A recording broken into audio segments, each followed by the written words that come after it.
Good morning third class, how are you? I hope fine होंगे, अच्छे होंगे। चलिए आज we are going to introduce you your new English book communicate with Cambridge. इस साल आपका इंग्लिश का जो सिलेबस है वो चेंज हो गया है, जो आपका कोर्स बुक है इंग्लिश का वो चेंज हो गया है। 3 न्यू बुक्स आए हैं इंग्लिश के जो कि कैम्ब्रिज के हैं। उसमें से फर्स्ट आज हम लोग आपको रीड आउट करवाएंगे जो कि है कम्युनिकेट विद कैम्ब्रिज। ये आपका कोर्स बुक है जिसमें लेसन्स दिए हुए हैं, ठीक है। ये आपका फ्रंट पेज है इस बुक का, ओके। इसके बाद आते हैं इसके कंटेंट्स। कंटेंट्स मीन्स आप इंडेक्स कह सकते हो, प्रीबॉक्स कह सकते हो, जिसमें लेसन्स पहले दिए हुए होते हैं, ओके। तो इसमें हमारा जो फर्स्ट चैप्टर है वो है द गोल्डन टच। आज हम अपना फर्स्ट चैप्टर रीड आउट करेंगे। ये देखिए इंडेक्स में सारे दिए हुए हैं। हर एक 3 चैप्टर के बाद में इसमें एक्टिविटी का फर्स्ट पार्ट दिया हुआ है। हर एक 3 चैप्टर के बाद में या 2 चैप्टर के बाद में इसमें एक रिवीजन पार्ट दिया हुआ है। तो उससे हमें क्या होगा, हेल्प मिलेगी जो हमने पीछे लेसन्स किए हैं रीड आउट करने में, उनको लर्न करने में, ठीक है। तो आज का हमारा जो फर्स्ट चैप्टर है वो है द गोल्डन टच।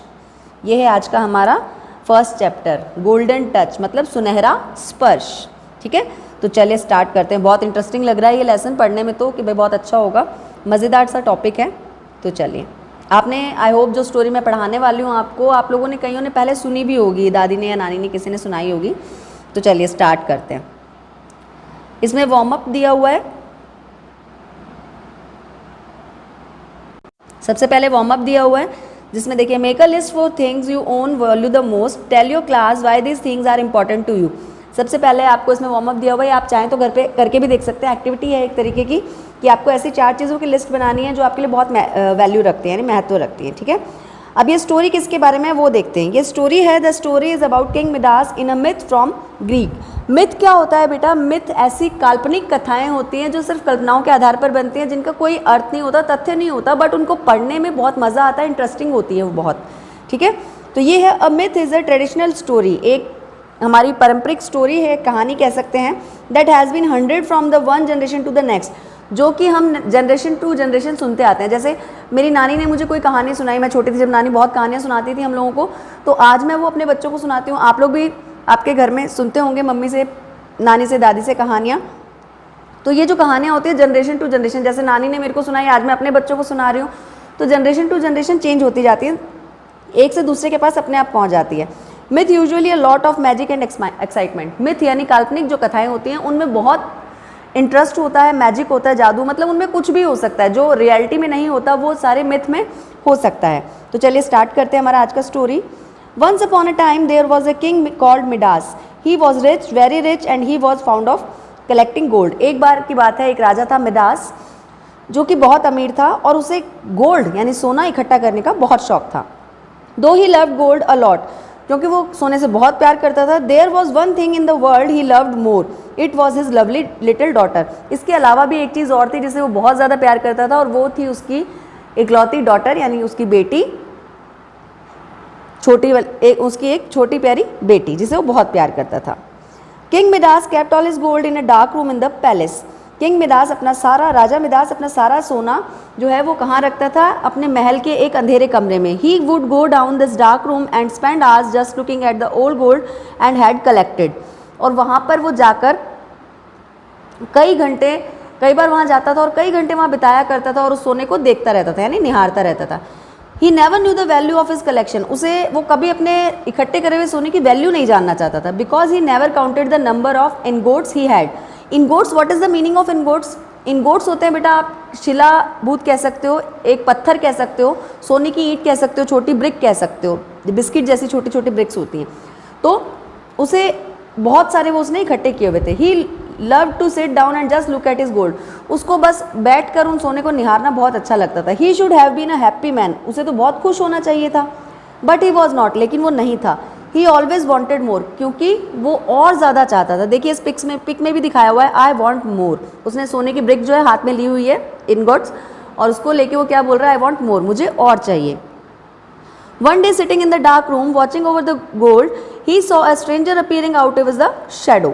एक दिन जब वो अंधेरे कमरे में अपने गोल्ड को, डार्क रूम अपने कमरे में बैठकर उस गोल्ड को निहार रहा था, तब अचानक एक शैडो यानी परछाई उसके सामने आई। स्ट्रेंजर जो कि अजनबी साया था कह सकते हो, उसके सामने आया। Midas, you must be a happy man, you have a lot of gold. और उस साये ने उससे कहा कि मिडास तुम्हें बहुत खुश होना चाहिए क्योंकि तुम्हारे पास बहुत सोना है। Midas did not stop to think who the stranger was. Midas ये सोचना रोक नहीं पा रहा था कि ये आदमी है कौन। No I am not happy, लेकिन फिर भी उसने जवाब दिया कि नहीं, मैं खुश नहीं हूँ। I do not have enough gold, मेरे पास बहुत सा सोना नहीं है। आई वॉन्ट मोर, मुझे और चाहिए। देखा, इतना सोना है फिर भी कह रहा है और चाहिए और चाहिए। How much gold do you need to be happy, तब उस साय ने उससे पूछा, परछाई ने, कि और कितना सोना चाहिए तुम्हें खुश होने के लिए। I wish that everything I touch wood turn into gold, तब मिडास ने बताया कि मैं चाहता हूँ कि जिस चीज़ को भी मैं छूँ, स्पर्श करूँ, वो सोने में बदल जाए। Are you sure want your wish to come true, क्या पक्का तुम ऐसा ही चाहते हो कि तुम्हारी विश मान ली जाए और ऐसा ही हो जाए। Yes I would be very happy if I had the golden touch, हाँ मैं बहुत खुश होऊंगा सच में अगर मेरे पास गोल्डन टच आ जाए, यानी सुनहरा स्पर्श आ जाए, जो कि इस लेसन का नाम भी है ना। The stranger granted him to the golden touch and disappeared, उस अजनबी साये ने उसकी विश ग्रांट की यानी मान ली और वहाँ से चला गया, अदृश्य हो गया। डिसअपियर्ड मीन्स अदृश्य हो गया। सो बी इट, ऐसा ही होगा, ये बोलकर। The next morning when the sunbeams entered Midas room he woke up, और अगली सुबह जब सूर्य की किरणें उसके कमरे में आई तब मिडास उठा। He started to touch thing within his reach and soon as he did they turn into gold, और उसने उठते ही उन चीज़ों को छूना चालू किया जहाँ जो उसके आसपास रखी हुई थी और वो सोने में बदल गई। द बंच ऑफ रोजेज इन वास, जो फूलों का गुच्छा वास में रखा हुआ था। द कर्टन्स, पर्दे। द बेडशीट, उसकी चादर। And his cloth all turn into gold, और उसने जो कपड़े पहने हुए थे वो सब सोने में बदल गए। He run down to the garden, वो गार्डन की तरफ भागा। Which was full of blooming roses, जो अपने गार्डन की तरफ भागा जो कि पूरी तरह खिले हुए फूलों से महक रहा था। एवरी फ्लावर ही टच टर्न इनटू गोल्ड, और हर एक फूल सोने में बदल गया जैसे उसने छुआ। Satisfied eight having found so much gold, अब वो संतुष्ट था कि उसे बहुत सारा सोना मिल गया। King Midas went for breakfast, तब वो अब ब्रेकफास्ट के लिए गया। देखिए अब कितना मज़ा आएगा, क्योंकि उसे पता ही नहीं मेरे पास तो गोल्डन टच है, उसी ने तो मांगा था ना गोल्डन टच। अब वो जाएगा नाश्ता करने की, तो देखिए डाइनिंग टेबल पे उसके साथ क्या होता है। The food and drink he touch turn into solid gold, और हुआ क्या, जैसे ही उसने खाने और पीने की चीज़ों को छुआ वो गोल्ड में बदल गई।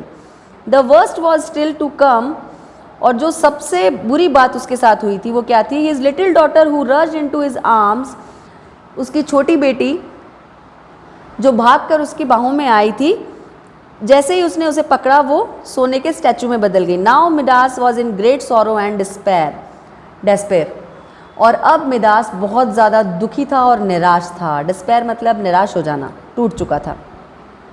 How I wish I was the poorest man on the earth if only I could get my daughter back, कितना अच्छा होता मैं धरती का सबसे गरीब इंसान होता, मुझे सिर्फ मेरी बेटी वापस मिल जाती तो। सडनली, और अचानक, the stranger who had give him the golden touch appeared before him, और तभी अचानक वो साया उसके सामने वापस आया जिसने उसे वो गोल्डन टच का विश दिया था। Are you happy dear Midas, क्या तुम खुश हो प्यारे Midas. Now that you can turn everything into gold, क्योंकि अब जो तुमने चाहा था वो सब कुछ गोल्ड में बदल गया। I have never been more miserable in my life, मैं इससे ज़्यादा निराश और दुखी अपने जीवन में कभी नहीं हुआ। I have lost what I truly love, मैंने वो सब खो दिया जिसे मैं सच में प्यार करता था। Now I know that gold is not everything, और अब मुझे समझ में आया कि सोना सब कुछ नहीं होता। Take back my golden touch, मेरा गोल्डन टच वापस ले लो। आई बैग ऑफ यू, मैं आपसे भीख मांगता हूँ। And give my daughter back to me, और मेरी बेटी मुझे वापस दे दो। The stranger took pity on the king, उस साये ने उसकी तरफ देखा। Bring some water from the river and flows near your palace, sprinkle the water over everything, जाओ और जाकर तुम्हारे पैलेस के पास में जो झील नदी बहती है उसमें से कुछ पानी लो और वो पानी सब चीज़ों पर छिड़क दो।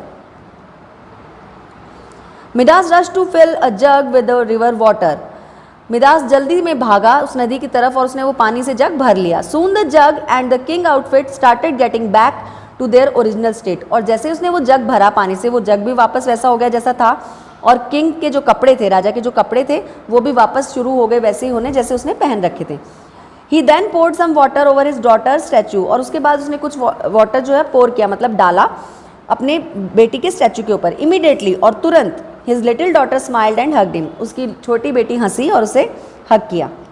Then he ran around the garden and the palace, उसके बाद वो अपने गार्डन और महल की तरफ भागा। He kept pouring water to bring everything back to the original form, और उसने वो पानी सभी चीज़ों पर डालना चालू किया और जैसे जैसे वो डालता गया सारी चीज़ें वापस अपने ओरिजिनल फॉर्म में आ गई।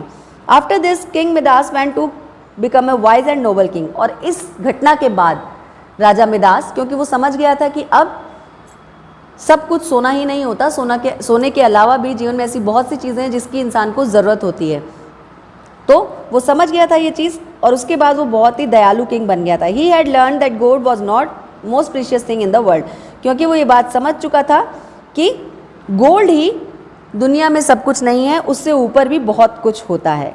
तो ये था आज का हमारा चैप्टर द गोल्डन टच, जिसमें हमने पढ़ा कि कैसे एक राजा गोल्डन टच विश मांगता है और उसके बाद उस विश से उसे क्या नुकसान होता है, जिसके बाद उसे चीज़ों की अहमियत समझ में आती है, उसके बारे में समझ में आता है कि कौन सी चीज़ किस वक्त पर कहाँ ज़रूरी होती है।